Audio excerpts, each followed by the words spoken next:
Dorgommii liigii tokkoffaa Oromiyaa Ramaddii Faan godina Harargee Lixaa magaalaa Cirootti gaggeeffamaa jira. Dorgommiin kunis kilaboota ja'a gidduutti kan gaggeeffamu yoo ta'u, guraandhala 5 hanga guraandhala 13tti kan gaggeeffamu ta'uun isaas beekameera. Kaayyoon dorgommichaas kilaboota ciccimoo liigii olaanaa Oromiyaa keessatti hirmaachuu danda'an horachuuf akka ta'etti gaafataman waajjira Federeeshinii Kubbaa Miilaa Oromiyaa obbo Firoomsaa Laggasaa sirna baniinsa dorgommii kana irratti himaniiru. Federeeshiniin Kubbaa Miilaa Oromiyaa dorgommiiwwan sadarkaa naannootti gaggeeffaman gara aanaaleetti gadi bu'ee gaggeessuu isaatiin dargaggoota kennaa fi dandeettii kubbaa miilaa osoo qabanii carraa dhaban hedduu oomishaa jiraachuu fi facaatiin kilaboota godinaalee hunda keessatti akka wal fakkaatuuf hojjetaa akka jirudha obbo Firoomsaan kan himan. Federeeshinii Kubbaa Miilaa Oromiyaa waggoota 6 darbaniif hojiiwwan bal'aa dargaggoota irratti hojjechaa tureera.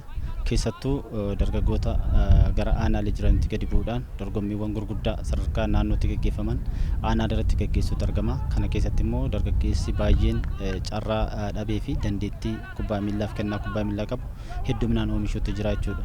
Haaluma kanaan baay'inni kilaboota yeroo ammaa kana gara 90 irra ga'ee jira jechaadha.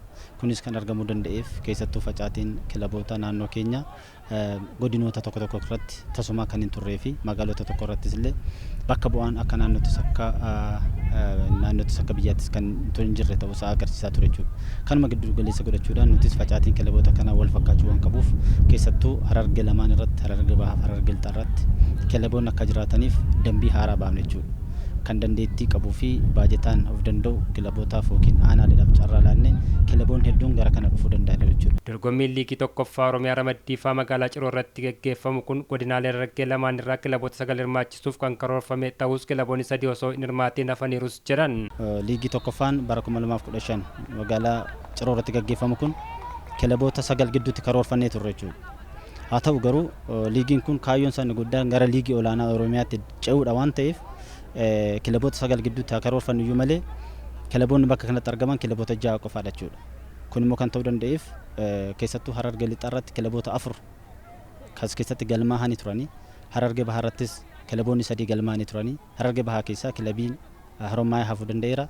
Harargee Lixaa keessattis Baddeessaa fi Hirnaan hafeera jechuudha. Walumaa gala gara kilabii 7 godinoota kala lamaan gidduutti horuu dandeenyeera jechuudha. Wantoonni akkasitti xiyyeeffannoodhaan itti deemuu qabu jechuudha. Keessattuu aanaaleen godinnis xiyyeeffatee dorgommii Oromiyaan kun ijoollee baay'ee oomishaa jira.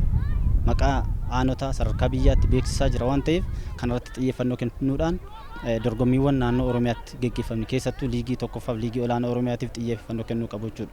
Akka naannoo Oromiyaatti facaatiin kilaboota godinaalee hunda keessa akka jiraatuufis bifa lamaan hojjetamaa akka jirus himaniiru. Walumaa gala Oromiyaa keessa kan jiru facaatiin kilaboota gadaanaa ture jechuudha. Isa kana wal qixxeessuudhaaf hojii bal'aan hojjetame yeroo ammaa kana kilaboota keenya baay'ina irratti hojjennee qulqullina irratti hojjechuudhaaf foormaatii lamaan dorgommii keenya gaggeessuutti argamna jechuudha. Keessattuu foormaatii dorgommii olaanaa Oromiyaa kan jedhuu fi dorgommii liigii tokkoffaa Oromiyaa kan jedhuun bakka 10tti qoonnee gaggeessaa irraa jechuudha. Sirna baniinsa liigii tokkoffaa Oromiyaa Ramaddii Faan kun magaalaa Cirootti taphoota 3 keessummeessuun kan eegale yoo ta'u, yuunivarsiitiin naannoo Oromiyaa 3 fi 1 bulchiinsa magaalaa Ciroo yoo injifatu, Awwadaayii fi Galamsoon galchii 1-1 akkasuma Dadarii fi Machaaran galchii 1-1 qixa bahuudhaan qabxii qooddatanii jiru. Dorgommii kanaanis kilaboonni tokkoffaan hanga sadaffaatti ba'an dorgommii mo'attoota liigii olaanaa Oromiyaatti darbuuf taasifamu irratti kan hirmaatan ta'u. Dorgommii liigii tokkoffaa Oromiyaa bifa haaraan bara kana jalqabamee jiru kanaanis kilaboonni 8 gara liigii olaanaa Oromiyaatti kan makaman akka ta'anis beekamee jira.